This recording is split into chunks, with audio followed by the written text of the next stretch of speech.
Things get wild on the city outskirts. Techno-raptor dogs with hypodermic teeth rip the synthetic flesh off the aluminium bones of the homeless, too juiced up on their dollar store plug-in stimulants to notice.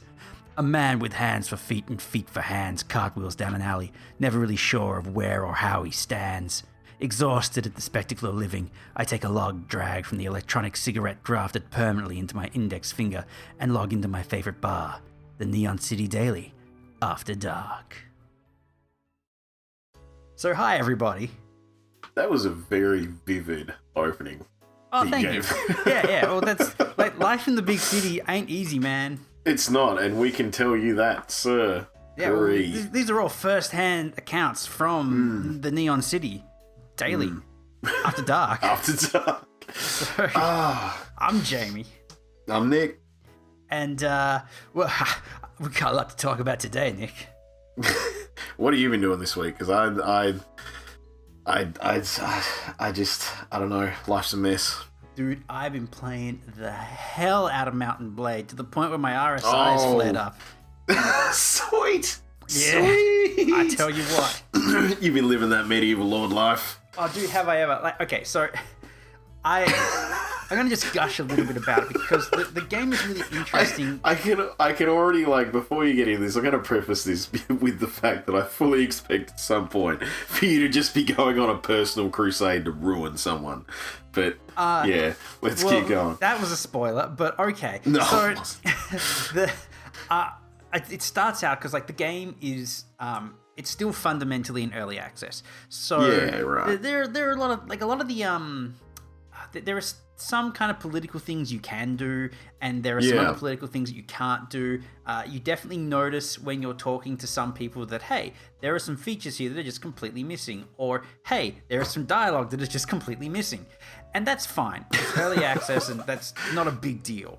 You're buying into this knowing that. You're not exactly. buying a game expecting it to be complete. You're buying into it going, this is still being made. And look, all those things, they're little things. When you get right down to it, the things that do work, the mounts, the blades, the assaults on castles, all that stuff is great, and it works flawlessly, and I love it. Yeah. And really, that's what you're there for. All the subterfuge and finding out people's backstories and doing little things like that. Like, that's just all sort of, it's like the icing on the cake. And I will admit that was always... I will admit that was always secondary to me. I was way too busy going, get men, raid towns! Exactly. So I don't really mind the fact that, you know, it's missing some things, and also like it gets daily bug fixes. So it's being worked on like furiously. Jeez, yeah, okay. Which, you know, I'm all for. So I kind of started the game and I'm going to myself, okay, so I'm just like this little scrub and I'm off on a quest to do whatever it is. I think find a family member or something. Don't know what happened to that story thread because it just went away. Lord Jamulon, go save your sister. What do you mean? I'm too busy counting these coins and fighting in these tournaments. It's your, well, kind of, yeah. Your brother goes, all right, I'll teach you the basics. We've amassed a small army. Off we go. We do a thing. Good job. You're really ready to go and save your brother and sister or whatever. I'll go this way. You go that way. We'll never see each other again. See ya. You're literally riding off into the sunset, middle finger raised, in a gauntleted hand. It's just me. And so he took the army? He took everything. He doesn't deserve to see you again. That is grounds for saying, I don't give a shit, son. Leave. Right. So I don't know what he thought was going to happen, but I went off and started going, how can I build myself up as an entrepreneur in this fantasy land? And at first I thought, oh, I know what I'll do. I will join a lord and I'll be like a mercenary and I'll just go around and do whatever.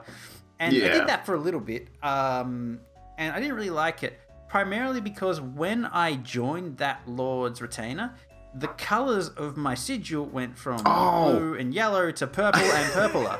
I hate that. I hated that in the first one, and I was hoping that it wouldn't like hit you in the second one as hard, because you go, no, wait, I'm trying to get this color. But then you're also, if you want a color, and you're going to join a faction in the first one, you've got to specifically join the faction that has your colour. The problem is the green ones in how Warlords, in War whatever band that one turned out, the green guys are crap. And the guys that actually initially in the early access of that game were really good. They were the Vegas. But they are not the Vegas anymore. The green guys are a crap team, and I can't remember who they are because I was so just, I don't even care. I admit I also don't remember the names for any of the guys in Bannerlord at the moment, so it's fine. It's all relevant. Yeah. But the green guys in that one are powerful. I don't want to be green. And the blue guys, they're like kind of Nordic dudes, and they're fine, but they're not blue enough, and they don't have any yellow in their sigil for like a popping effect. So I didn't want to be part of them. And it's like a kind of like a teal guys, and I think they're sort of like the Asian stand-in or somewhere like that. And right. So, I'm just not jiving with any of these color schemes. Yeah. And then there's like there's like the purple on purple guys and the purple on gold guys, and it's like there's so much purple. There's a lot of purple from the sound of it, and then like below it's like just brown and yellow. And I'm just like, come on, fellas. I like how you go through all these other colours that you can see being like vibrant and popping out, and you know who they are, and then it's brown. Brown, why? Yeah, brown and yellow. But to be fair, like I can't get too angry at the brown and yellow guys because they have been the most stand-up group of people so far in the game to me. I married one of them, and so lineage in this game is interesting as well. Because, I married into brown and yellow, but I didn't vassal myself to them. So like I just kind of like took one of the women and went off. After paying like a dowry. But like when you have a spouse, you can either have them like garrison them or take them in like as a companion and take them into battle, which is a great idea. But it's so funny because like at the moment, my character's wife is just in a garrison. I'll go into the garrison. I'll kind of go up to her and try to like be like, how's the city going? And she's like, it's good. And I'm like, cool. Is there anything else I can say to her? Nah, not a thing. All right, goodbye. She's like, be well, husband. I ride off, and then that it goes is a like, loving relationship. Yeah, but apparently it works out all right because I'm off doing whatever. Like 3 minutes after I visit her, and then suddenly, she's with child. I have like 8 children. That's she's fucking around, man. It sounds a lot like you just, you're not getting any nookie, but your kids are coming from somewhere. Just look her in the eye, and then High Top is born. Yes, he is. That's his name. Wow. I'm glad that you've got a naming convention there that you can run with. But, wow. You don't even know. You're basically Jim Carrey and Liar. You're just no, they're fine. The one bad thing about it is that she had twins at one point, and the naming system isn't properly implemented yet. So it basically has a pop-up going like, Bob DeGan is bored. And I'm like, he's not Bob DeGan, he's called Hagrid. So you go in there and you change his name. But then the other one, it doesn't give you the choice to rename that one because it's only specs for doing one at a time. Hagrid and Emily or something. There's Hagrid and Offloblah or some crap like that. I don't know. I hate it when my kids get called a blah blah blah. I gotta fix it, But it is funny because they're already pre-named, and it's like they've basically been like, "My lord, a bird has come with this bearing this news." It's like, my darling wife has given birth to Flangelica. No, she hasn't. Right back. The kid's name is Circumference. All right, give that, send it. So you just gotta have fun. If the system works, the system works. Let's be real. Yeah. If you might as well keep that going. Exactly. So my lineage is secured at the moment. No one's taken the garrison with my wife and children in them. So that's good. And so you run around and you do the main storyline, and that gives you the ability to basically become a monarch. You're right. a newly minted king, basically, and you have you're basically shit tier. What you're meant to do, I assume, is Yeah. Go around, maybe like either sweet talk some lords, be like, I'll do this for you if you do that for me. You scratch my back, I'll scratch yours, and then if our relationship is good enough, I can kind of like talk you into joining my cause, hanging out with you, yeah, and then you become like my vassal and betray your lords or whatever, and we just kind of go from there, and I grow my kingdom, and then what I'm able to do is like I will give my vassals different pieces of land and castles and stuff that we take over and maintain a good relationship. You basically with them. garrison them there, give them stuff, or join join under another king and kind of like work your way up and then conquer the land in their name and whatever. I decided to forego that and go, you know what? I'm just gonna roll around, go to war with somebody, and I'm just gonna kick the hell out of them as long as I can, as hard as I can, and just see where I end up. Right. And so far, I've just cut a swath down the middle of the map and just taken everything I can. And I was in like this bit of back and forward between the green team because like they would take a garrison of mine and I would take a garrison of theirs. Then I would go back and take back the garrison that they took, and they would then go back and take the garrison that I took. So I was playing this game of cat and also cat, where we were trying to like outmaneuver each other. And my cats and kittens. Yeah. and I was being nice, right? So like I would capture some people. Like if you defeat a lord in Mortal Kombat, you then capture them. You take them prisoner. You can go and put them in your keep, or you can put them in your party and use them as like bargaining chips for later. I was gonna say you can usually ransom them off. I'm guessing. You can try and make some cash off of them. And so I'm thinking to myself, okay, I'll just keep as many people in the keep because if I let them go, they'll just come back. So I'll screw them away in jail. It's fine. I've got all these people in jail. This is really cool. And then something happened, and it was another kingdom declared war on me. So suddenly, like as I mentioned, I was cutting a swath down the middle of the map. The green is on the left-hand side, and the teal is on the right-hand side. And the teal declared war on me. Or maybe something else happened because it was described as I declared war on the teal guys, and I don't remember doing that. But anyway, we were at war. And your wife did it after she had a third baby that you don't know about, to Frankenfurter von Falkenstein or something. I have one vassal kingdom that I managed to sweet talk, like with a critical success roll, and I gave them like a castle, and every time I conquer a place, they're like, hey, can we have this? I'm like, no, fuck off. And so they hate me, so I wouldn't be surprised if they have gone like, hey, we're gonna go to war with you now. But so to deal with this, I'm like, okay. I can't handle two groups of guys. It's just me and the Dingle. Yeah, you've only got one army kind of thing. Yeah. Basically, and so I'm looking around and I'm going like, all right, so I will go to green team and I'll be like, hey, green team, because you can't just open up the diplomacy window. This is another feature that's missing. So there is a diplomacy window where you can declare war and request a ceasefire and do peace talks in that window. Right. The buttons don't work yet. They're there, but they don't work. Handy. So, what I have to do is I have to hunt down somebody like in their army, and I gotta chase them down. Talk to. Yeah, I gotta chase them down, talk to them, and be like, stay your hand. Perhaps there is a way we can mutually benefit from this encounter. And what that means is I will give them $40,000 to fuck off. Why can't the world still work like this? Yeah, and then they're like, all right, peacetime. And so I basically like did that, and then dealt with like the teal guys, found somebody, it was like, all right, I'll pay you $40,000 to fuck off, and then like I will then take my battered army who's been through a lot, and I will just kind of like recoup, just fight marauders for a while, train them back up, and then continue my siege. But when I did this, what I didn't realize is that all those prisoners that I had, they got released.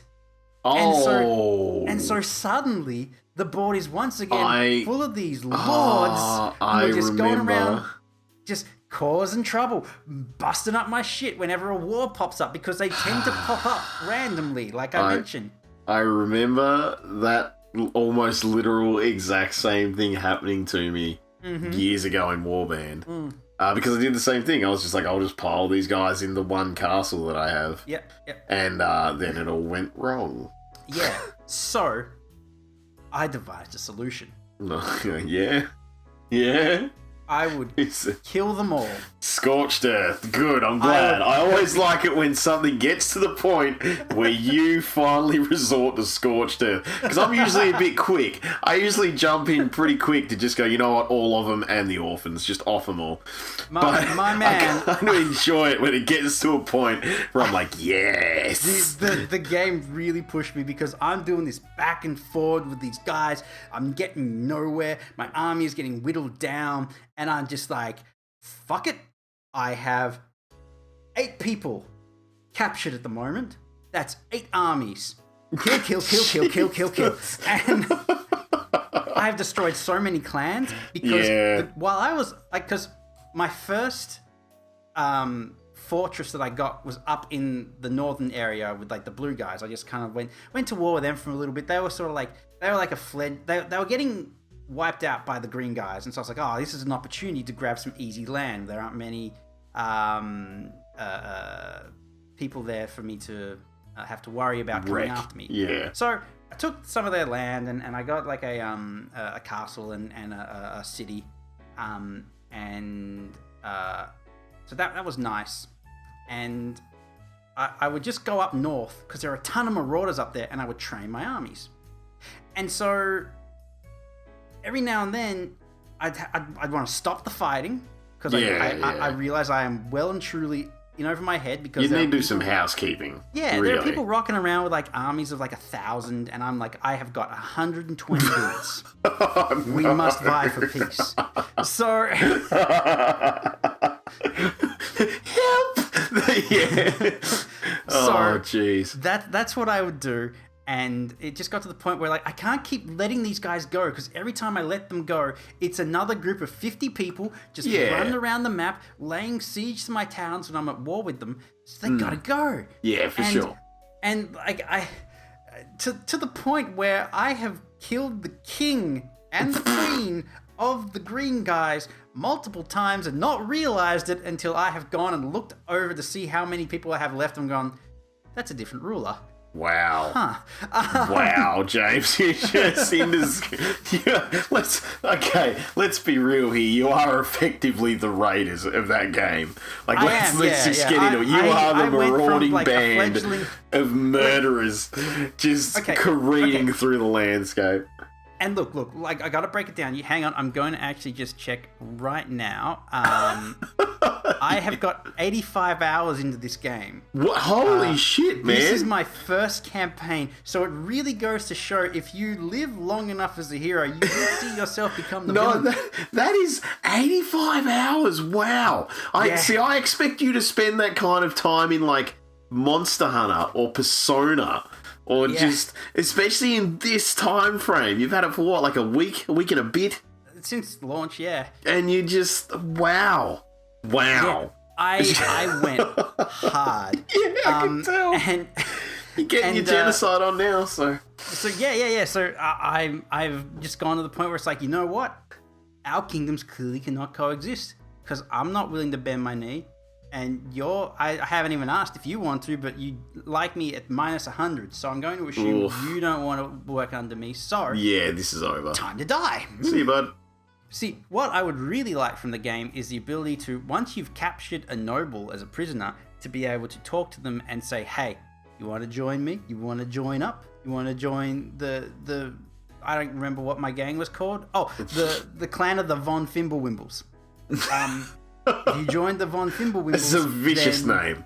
Yeah, I know. It's like striking terror into the hearts of any. Coming across, and you know that like all your nobles are gonna die.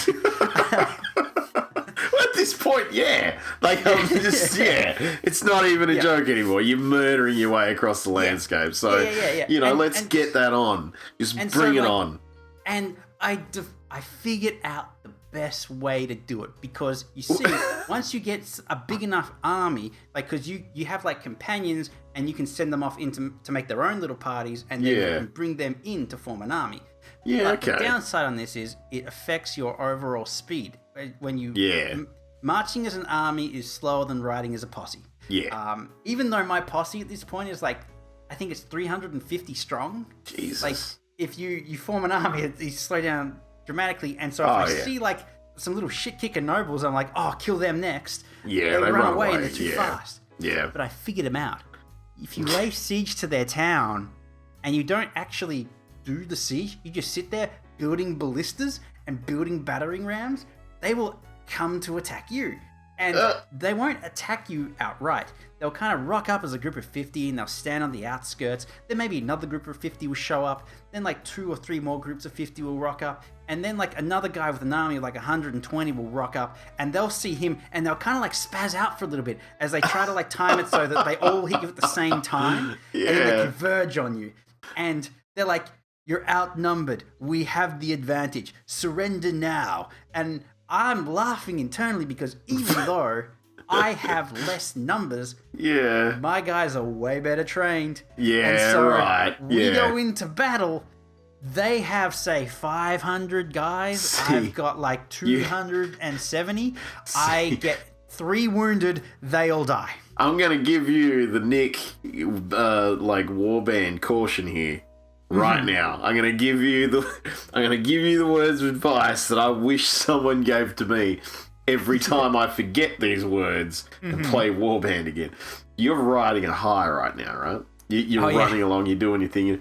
If you get wrecked, you're fucked. Your whole game is dead. I'm sorry, but that's the way it is. You cannot, at this point in the game, you cannot build back up from 0 without everyone immediately ruining you because you have pissed off so many people and they will still have their armies and they will eat your face. But Nick, here's the great thing. Oh no. I have so much money. I have money coming out of my ass. I am like $6, $7, $8 million deep at the moment. Yeah. I don't give a shit what they do. Wow, because if they wreck me, I just go back up north where everyone loves me and I buy their most expensive men over and over again. I just pop from town to town buying their really well-trained, really expensive recruits because even though I've had nothing to do with the nobles there, they love me because in their eyes, they live in a very secure area. No one attacks them because no one can get in. And they've just been like skyrocketing up in approval. And they're like, whoa, Lord Tuppence, I see that you're having a hard time. Have my $350 guys. They're like level 21 from the get-go. And I'm like, I will. And then I just run out. And despite the fact that they think that they're in a very high security place, it's crawling with marauders. So I just go and I just send the troops. I don't even attack. It takes like a second and half of my retainer just levels up. And before I know it, I'm ready to go, baby. I'm all good. I can't believe you've like figured the system. You've got a rhythm in goddamn Lord. And so, like, I don't know how long it's going to take me to completely wipe the map and make it all blue and gold, but it's going to happen. I love that. No one's going to survive. I love that that's the crux of this. It isn't been like, for honor, or maybe I'll get that family member back. It's, no, I need the map to be blue and gold. It's got to be blue and gold. It's got to be blue and gold. And eventually you'll do the quest by accident, I'm sure.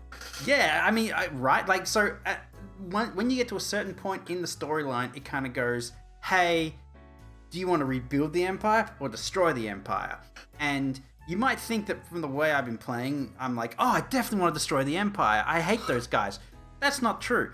I wanted to rebuild the Empire at first, but it wouldn't let me become a king because the Northern guys, they weren't part of the Empire, and I had some land for them. So you need to get like either like Empire land or non-Empire land to progress to the next part of the story, which is where you can become a king. Yeah, right. And so I hit that point where it's all like, if you have Empire land and you want to rebuild the Empire, then you can become a king. Or if you tell the other guy you want to destroy the Empire and you have some non-Empire land, then you're good to go. And I'm like, well, I mean, I got the non-Empire land, so I guess it's time to light the torches, boys. To bring on the Holocaust. Yeah. Says James, just nonchalantly with his blue and gold flag. James doesn't say that. Tuppence upon Thimblewimble says that. Well, I'm glad we can make that distinction. Yeah. Yeah, so, the... Good game so far. I'm really enjoying it. And 85 hours in, I'd hope it's a good game. Yeah. There is a bug that they have since fixed, which I'm really sad about. And the bug was, if you defeated somebody, like, sometimes they were just really happy about the situation. They had a huge shit-eating grin. They're like, I'm at your mercy. And it's great. I got, like, a whole bunch of screenshots of people just, like, smiling at me, like, where I'm off screen. Hurt me more, Tuppence. Hurt me more. He's got the bullwhip out. He's hoping. She's going to be really pleased. He's taking his breeches off. Well, it's from the waist up, so it could be that. That's it. That's exactly what it is. But yeah, there was one time where I was playing it, and I bested this woman's army in combat, and she's kind of like the dudes, when you defeat them, they're just like, oh, we're at your mercy. Yeah. But this chick was like, no, you've won. That's enough. I've got a ransom. I got money. I can pay a ransom. There's no need for further violence. And I'm thinking to myself, that's a really weird. Like, I haven't heard them say that before. That's new dialogue. So I didn't kill this person outright. I'm like, you can just stick in my prison and I'll just find out, like, what your deal is. Turns out she was the queen of those guys. I'm like, oh, well, now I gotta kill you. Yeah, so now I gotta take you out. You sealed your fate when you married that douchebag. And that was when I realized that, like, I've already killed their king. Because she wasn't their ruler when I started. I'm so glad that that's just how long it takes you to get these. Like, let's face it, in the context of that battle, you probably, after you were done, you probably held up his severed head and went, yeah! Yeah, and everyone was just like all the rest.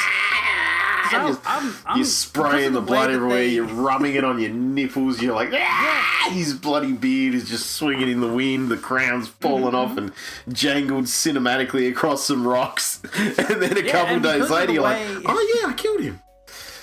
Oh, that's right, yeah. And because of the way that they attack me in a swarm, like, it's never just like one cocky guy going, your time has come. It's like, it's a cocky guy and all his friends. Yeah. So I'm doing executions in groups of 6 here. I don't have time to take roll call.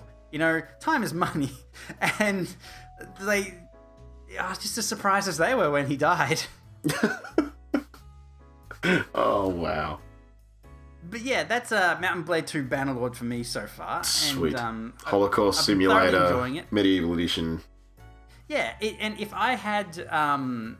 you know, if I didn't have so much RSI from, like, having to, like, move the mouse up and down, left and right to, like, choose where my swings were going to be, I would have been playing it more. Yeah, so, I mean, have you been playing anything? Have I? Jesus Christ, you've actually put me on, like, a weird spot right now because, like, I just... It's been like Animal Crossing, especially because this week got a little bit better, like we mentioned in our mainline podcast with the Neon Season. You know, like hit Animal Crossing. That's like a daily thing for me now. That I just kind of bounce into Animal Crossing. I'll go and get my fossils or dig up whatever I dig up, or you know, last week it was the goddamn eggs. But but like this week it's kind of like they actually patched that back to dial it down a bit. Like yeah, just eggs and do a bit of a fish, and then yeah, like I said, the fishing tournament's coming up this week, and I'm just like, it's already happening, I think. But like other than that, I did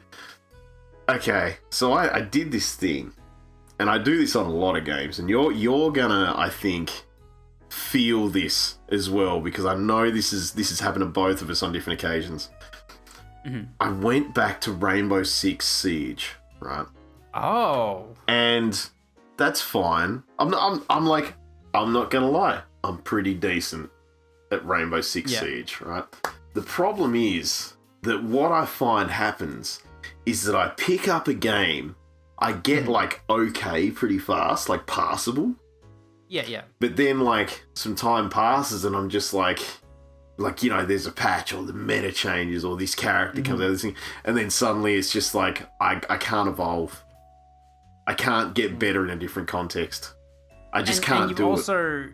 Like, if you're like me, because I have a similar issue where I feel like I'm decent at the game, and then I step away, and then I come back, and not only am I rusty, but everything is different, and everyone is better than me. And like, everyone not is starting from zero anymore. Way You know? better. And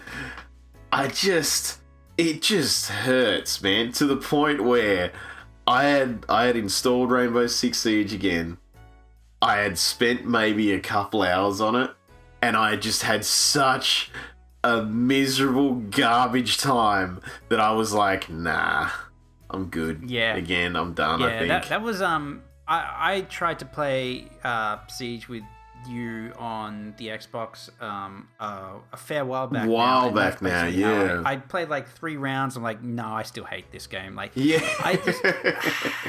there's something about like any kind of shooter game. Like, I'm willing to give like most shooters a chance, unless they give me 1 life per round. I cannot stand that shit. I'm too jittery. I need to hop right back in and go like, all right, where did I screw up? How do I correct my behavior? Instead of just like sitting there watching other people like kind of slav squat in a corner until somebody else comes around and like, shoot them through a fern. I'm like, what was that? It's just, and I will admit too, Siege is genuinely a battle of the slav squatters. It is. Yeah. That was one of the things I remember so vividly about this game. This dick butt ass just piece of shit guy. Fucking right. Okay, we found it. We found Rob Mad. He's fucking guy, and I played against. I stayed in a team for a couple rounds, and I still so vividly remember. There's this map that's like it's a hotel, and down in the bottom of the hotel, you've got some like personal storage safes and that kind of stuff, and you know, we had to protect the thing that was down in those safes. There's me and a team of other guys. And when you've got to protect something in Siege, you're basically playing a game of camp until you see them, and then either camp harder or move. And they're your options. That's it. They're your only options. Yeah. You are defending an objective. Camp harder or move to where you can shoot them. Yeah. And I still remember just obliterating this team. And I felt a little bit mean, but not really. But there was this one fucking guy. And he just had to send me a message going, "You goddamn camper." And I was just like, what? Like, how do you do that? How do you look at this game and go, this game has a mechanic solely built around staying in place and protecting a thing, and then go, I can't believe you didn't. I'm such a... But it's just... It's like... Very obviously, it's not my style of game. No, not at all. But like, that's like saying that, like, playing Quake and going, I can't believe you bunny hopped at me. Yeah. You know? It's crazy. Like, why would you side strafe and jump? Like, yeah. Circle strafing, that's a noob tactic. How dare you?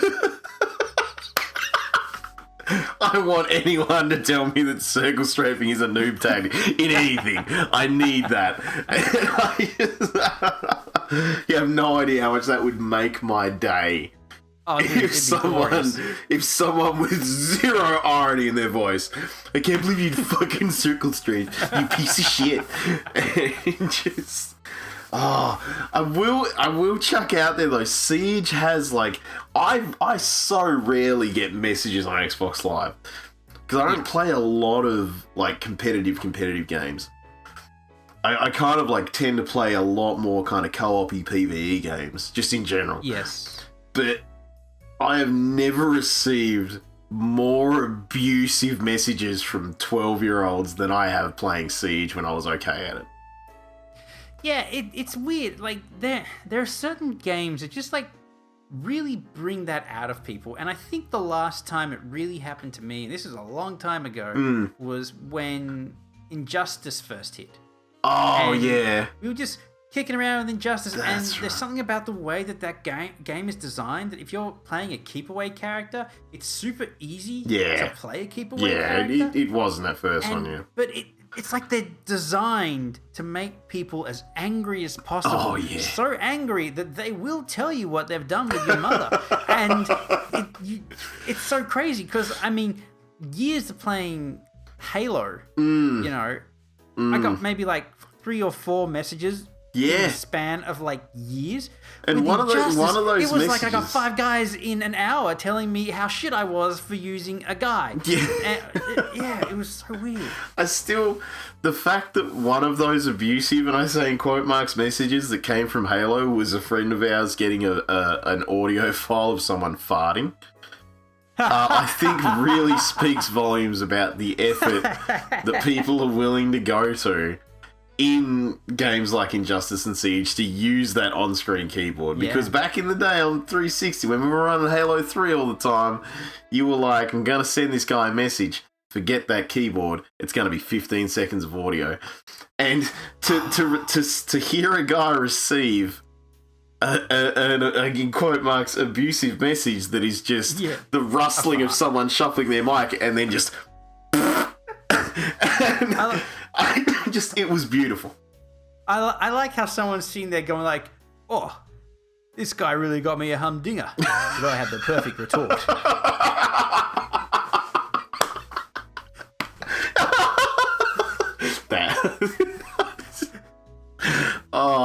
That sounds like the kind of guy that just finished tipping cows before he started playing Halo. So.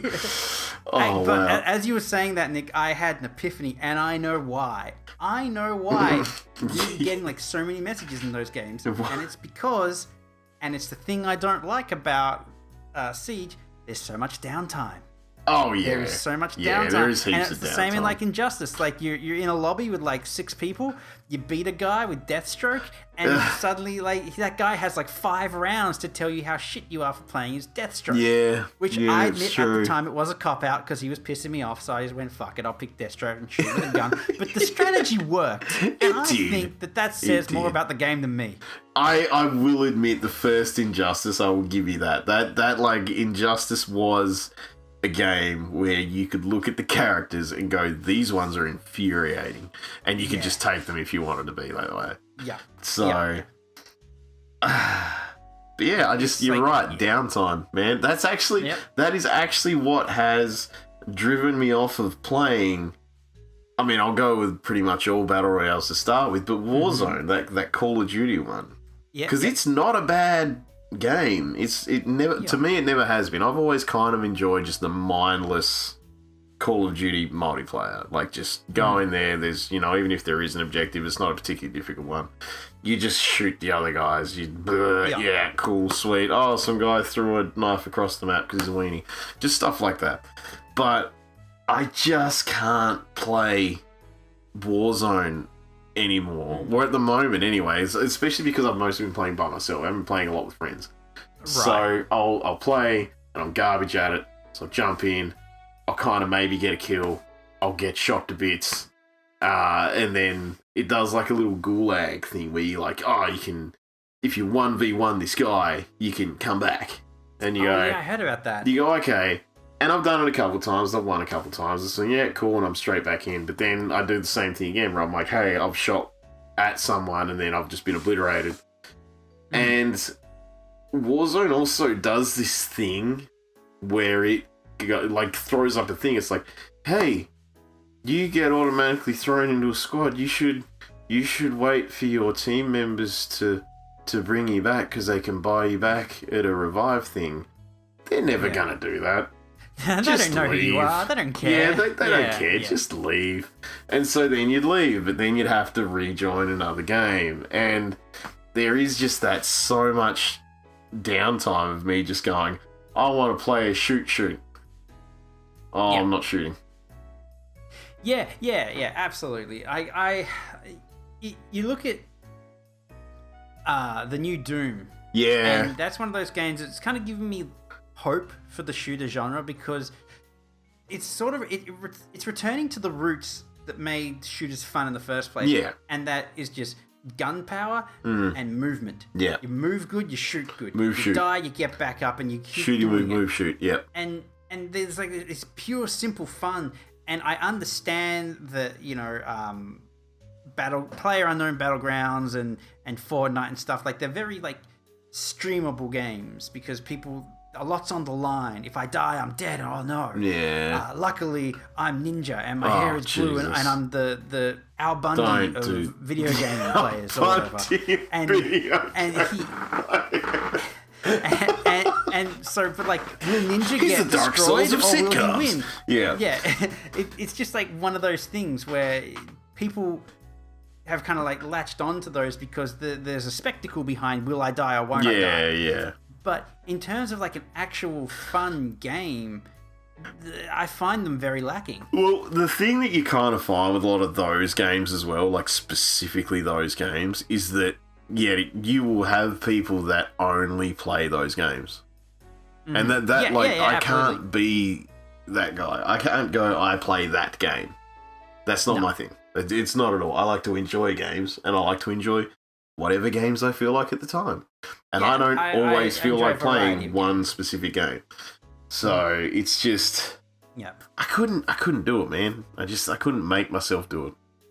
No, absolutely not. I'd get bored. Yeah. And you see that as well. You watch these people who kind of like have a meteoric rise to internet notoriety who've just played this one game. Yeah. And they play the one game, and as time goes, you can see them start to get less and less into the game. Invested, and become more and more angry at the fact that they have to play the game.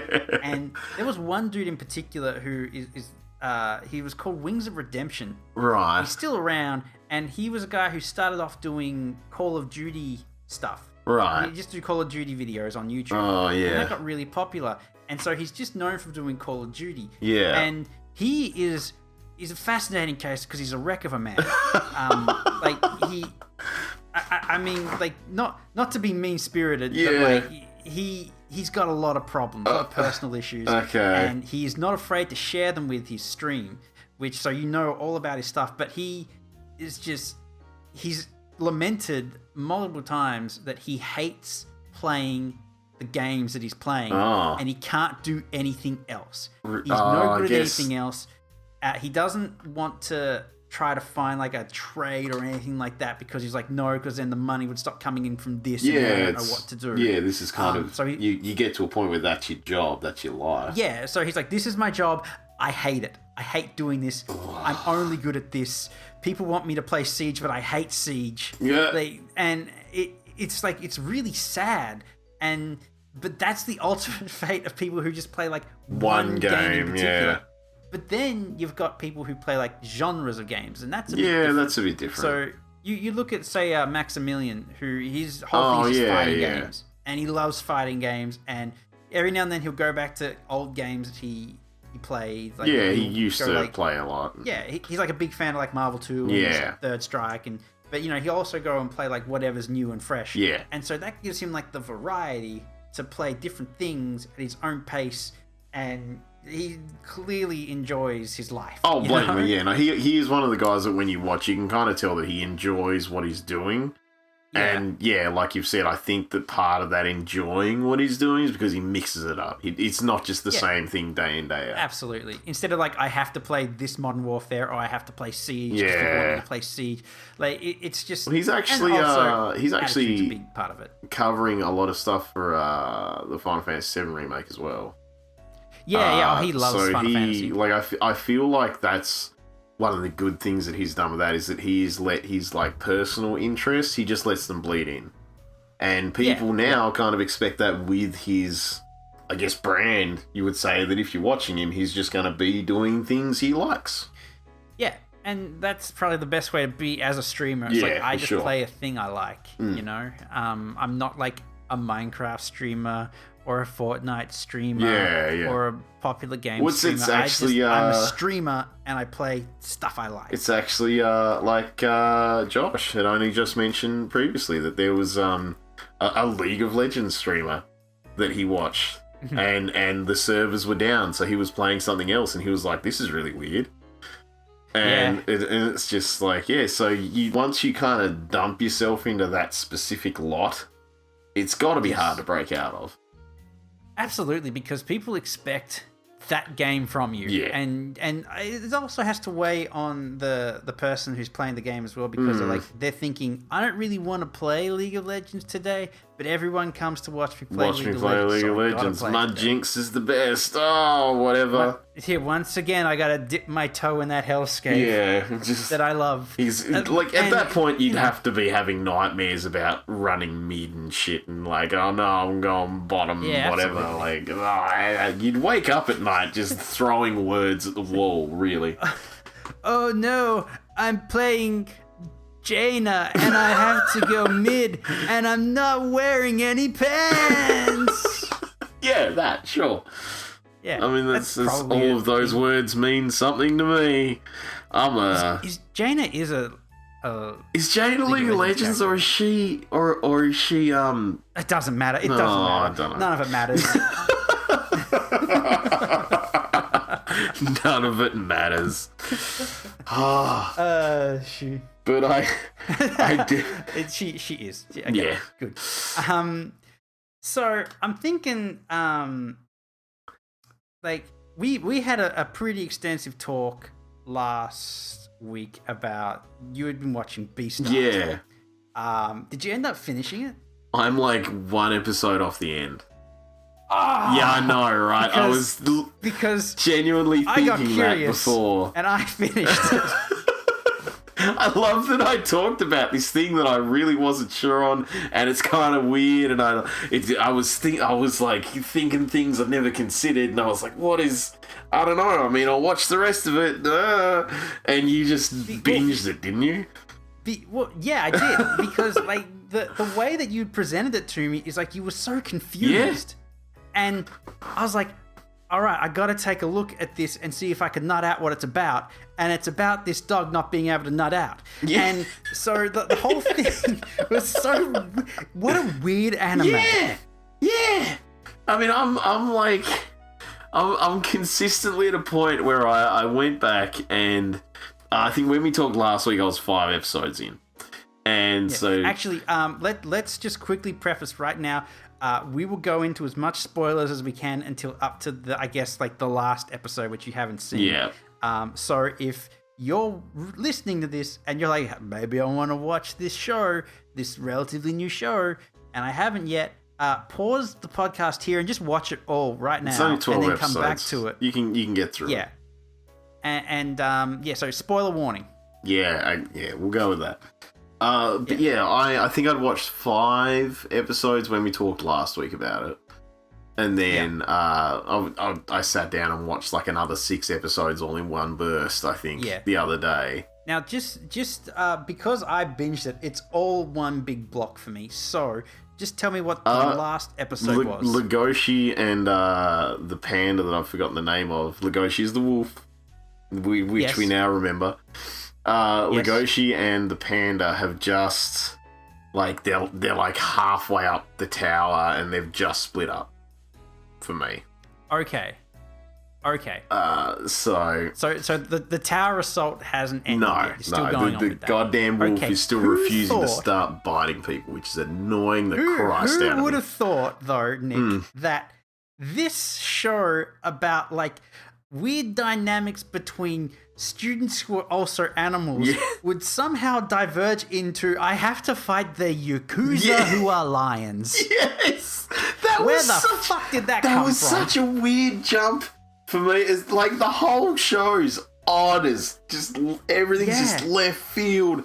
But then, you get to a point where you're suddenly like, lions are crime. And you're like, huh? Yeah. Where did... And everyone knows this? Where did that come from?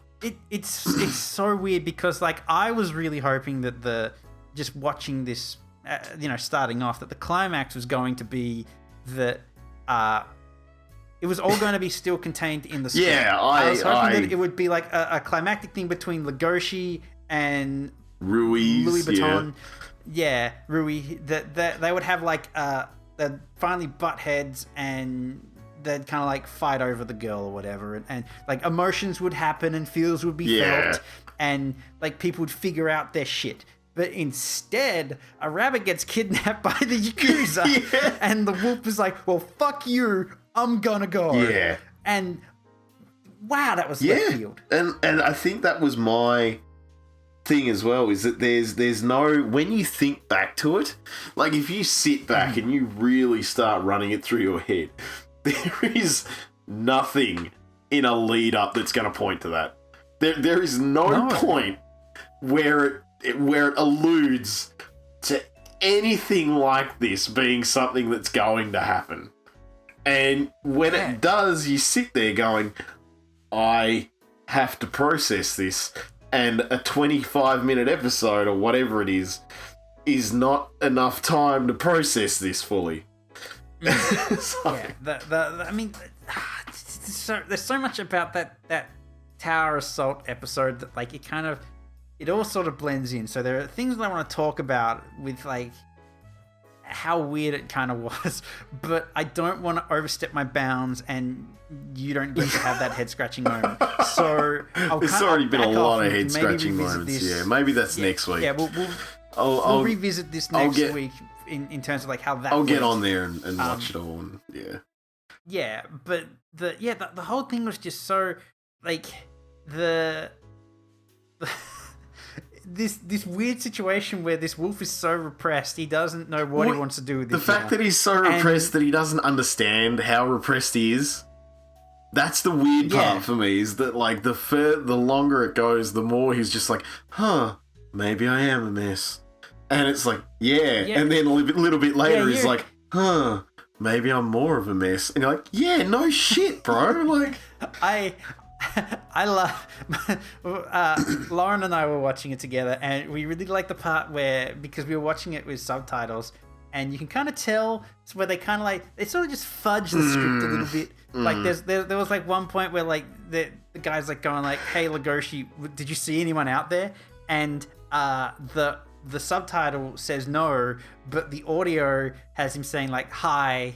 And it's like, I wonder what they actually said, like how they actually phrase that. I've noticed that. We got a reverse answer. I've noticed that too, because I have I'm watching the dub, I'm watching it in English, but I just by default 9 times out of 10 with Netflix, I just have subtitles on as a default. But and like, so when you do that, it's actually really jarring that you're hearing them say one thing and you can literally see at the bottom that the text says totally other things.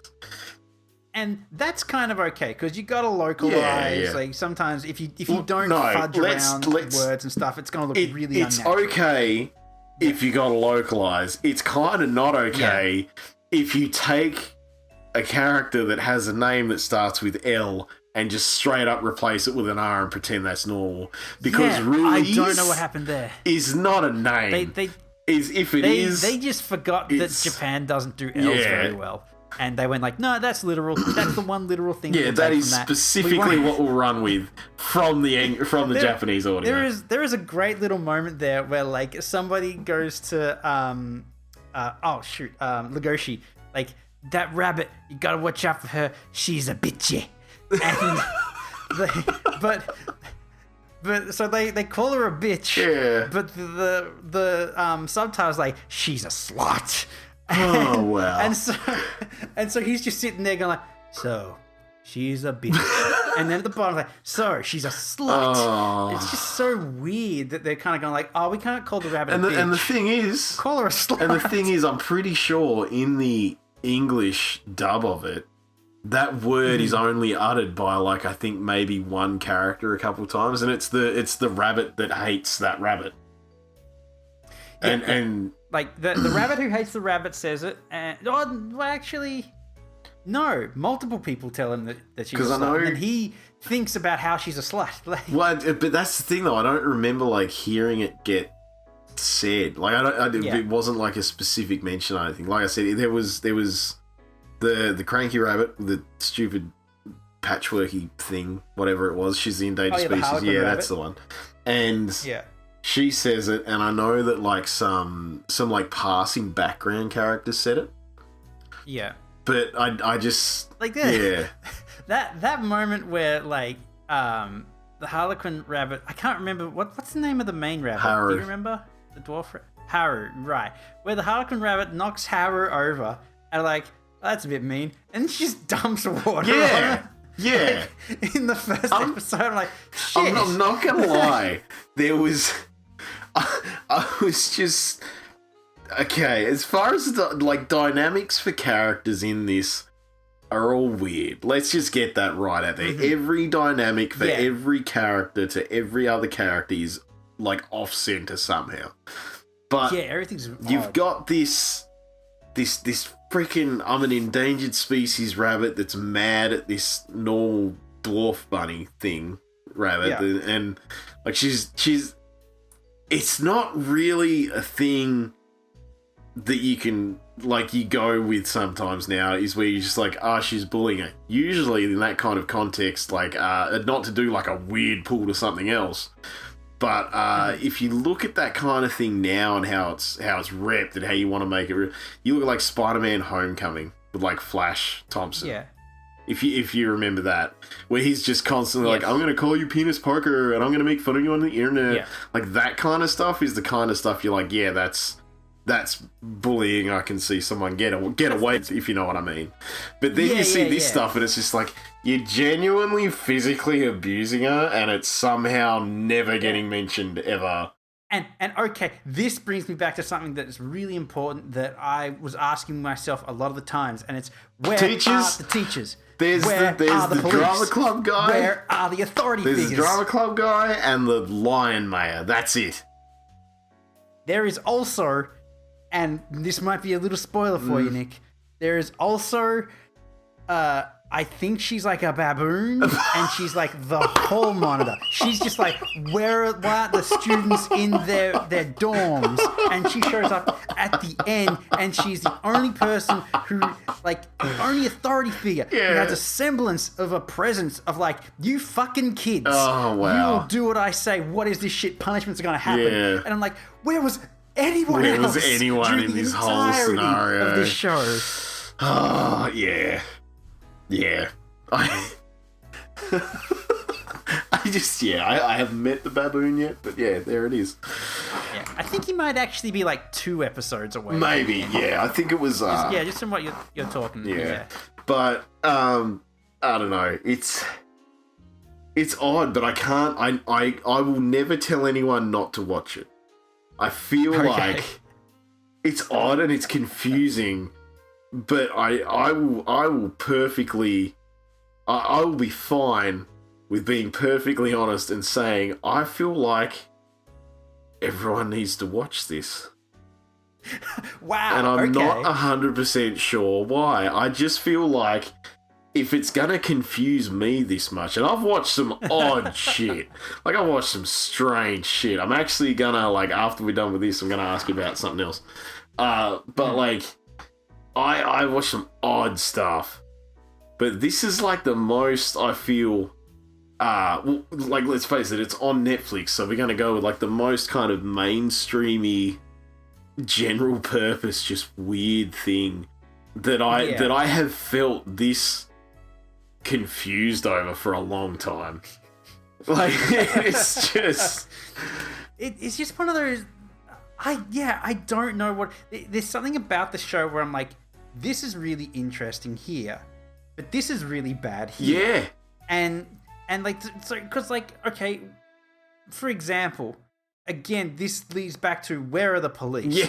And it's where the guys go out into the market. Yeah. And, or out of the city. And they're like, don't go to the black market. Yeah. I'm like, oh, the black market sounds mysterious and hard to get to. No, it's behind the truck. It's like they just wander in there. And it's like, where are the police? This is easy to find. If you're living in a place where there are like predators everywhere and herbivores everywhere, and like we going like, these are actual animals, not just like humans with animal personas like pushed onto them so you know what they're like as a personality, like BoJack Horseman, then these motherfuckers got a sense of smell. Yeah.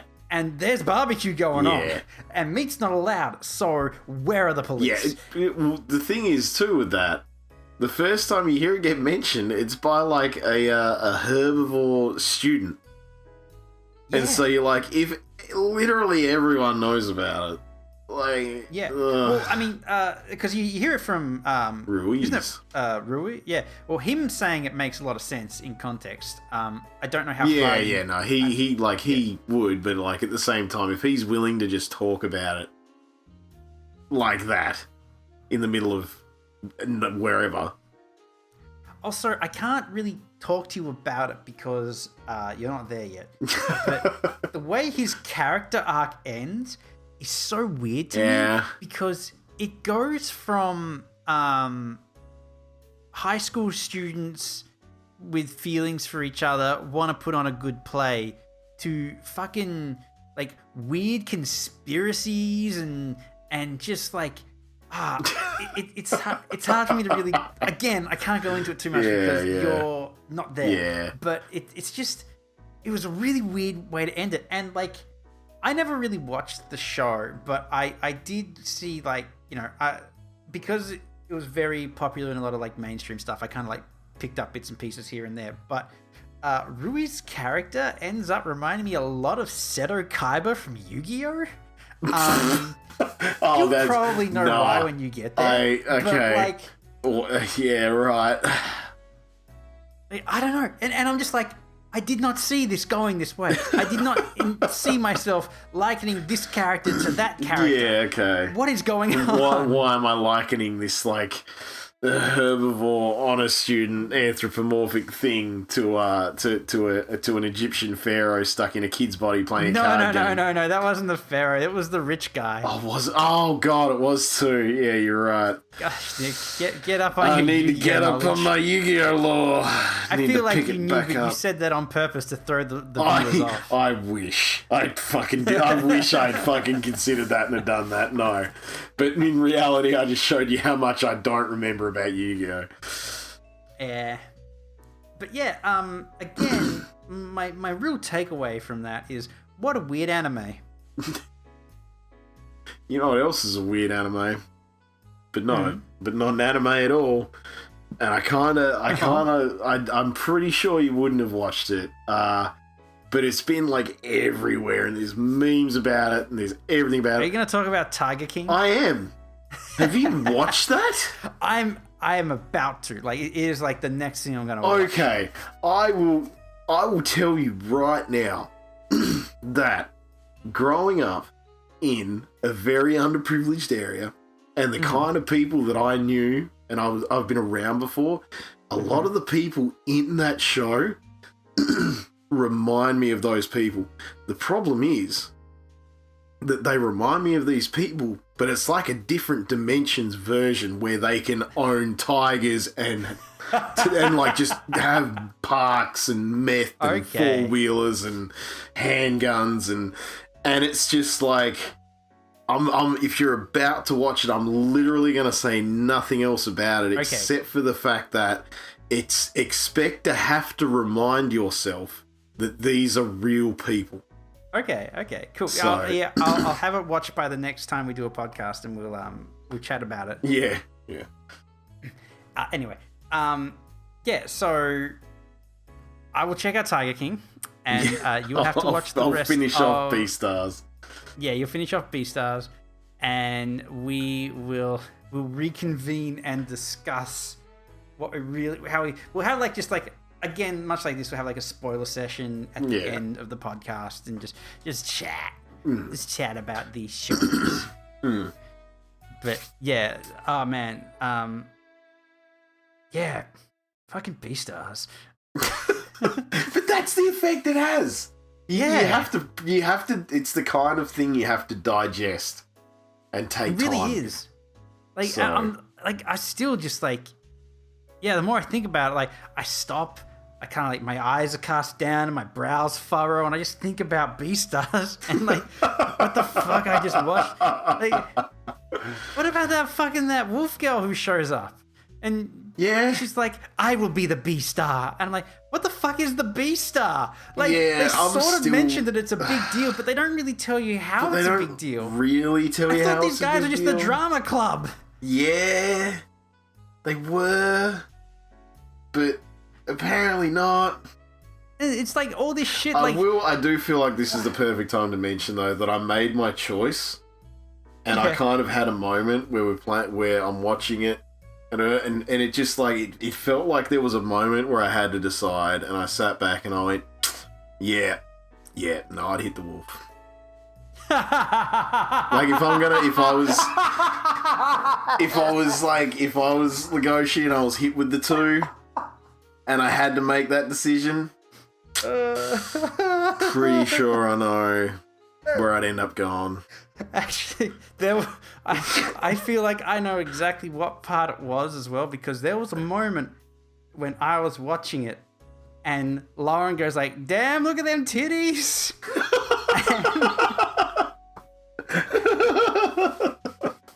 Wow.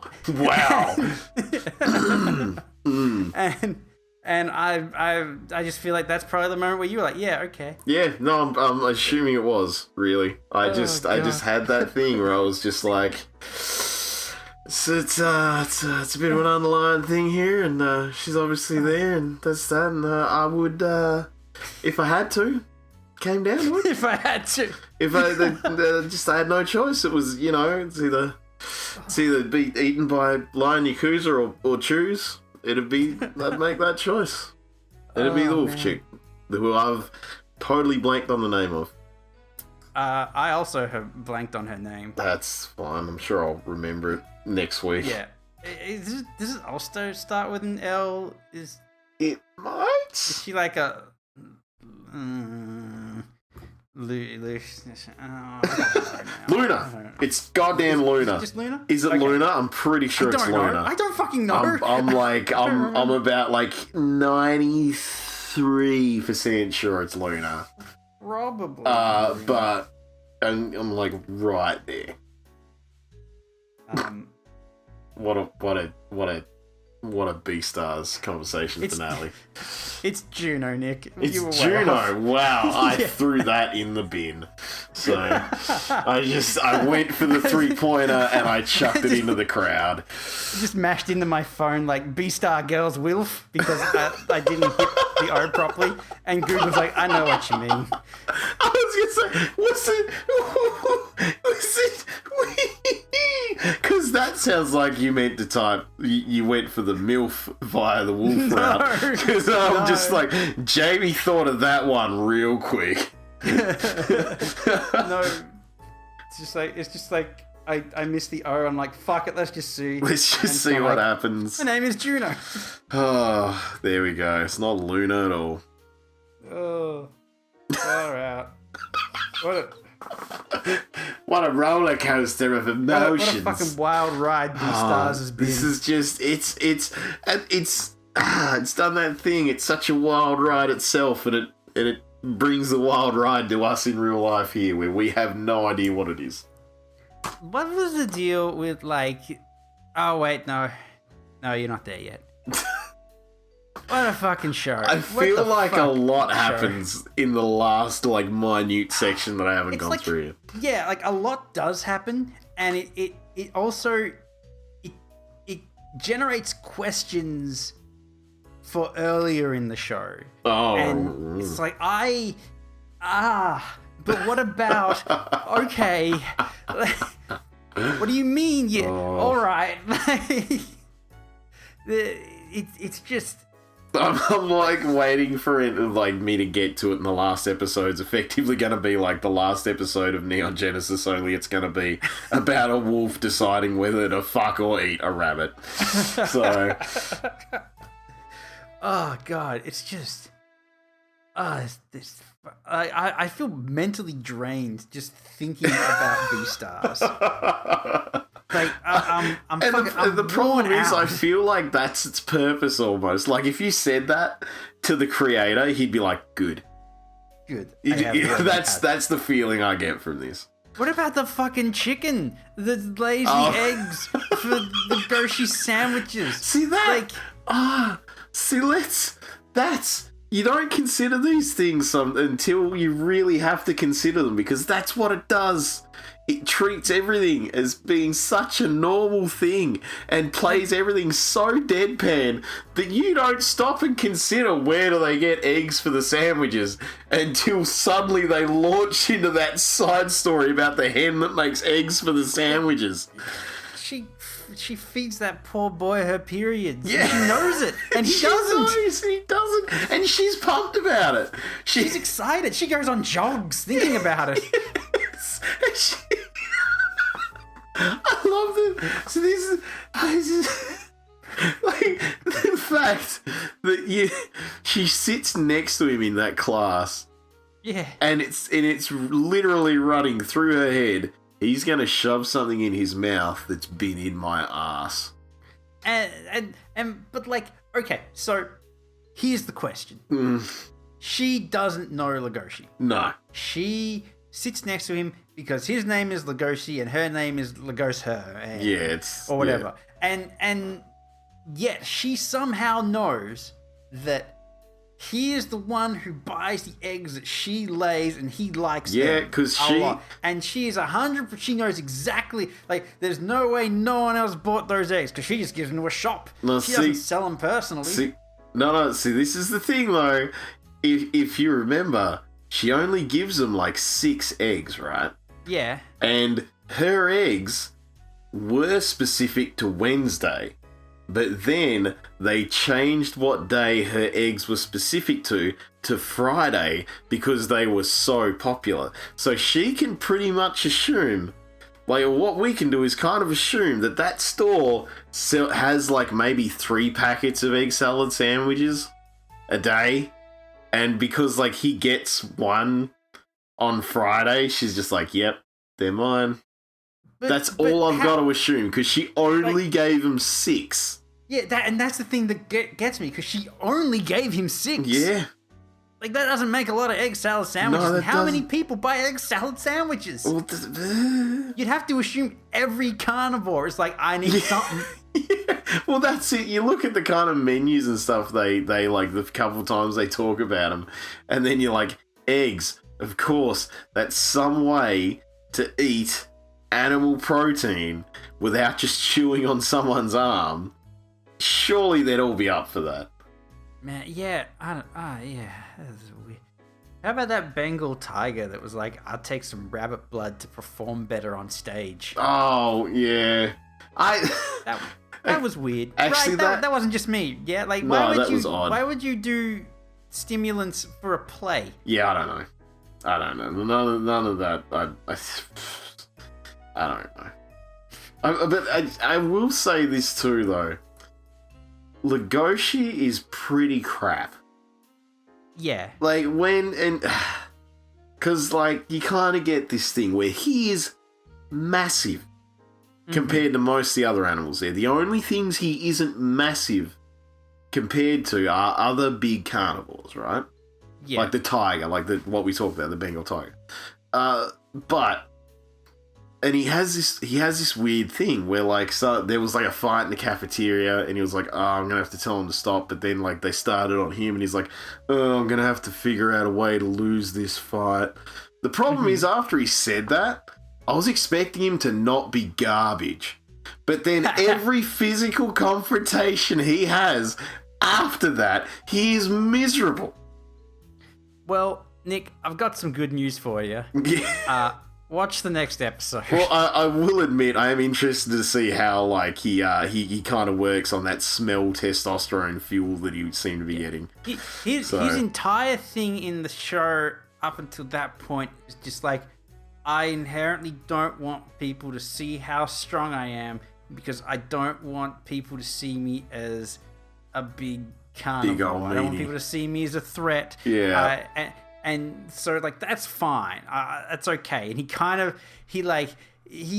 gets a bit crazy when he realizes that the tiger has rabbit blood, and he's all like, I want to fuck those. How dare you? Yeah. And he beats him up a bit. And then he kind of, like, realizes... He kind of beats him up a little bit, but he does a shit job and then gets his ass kicked.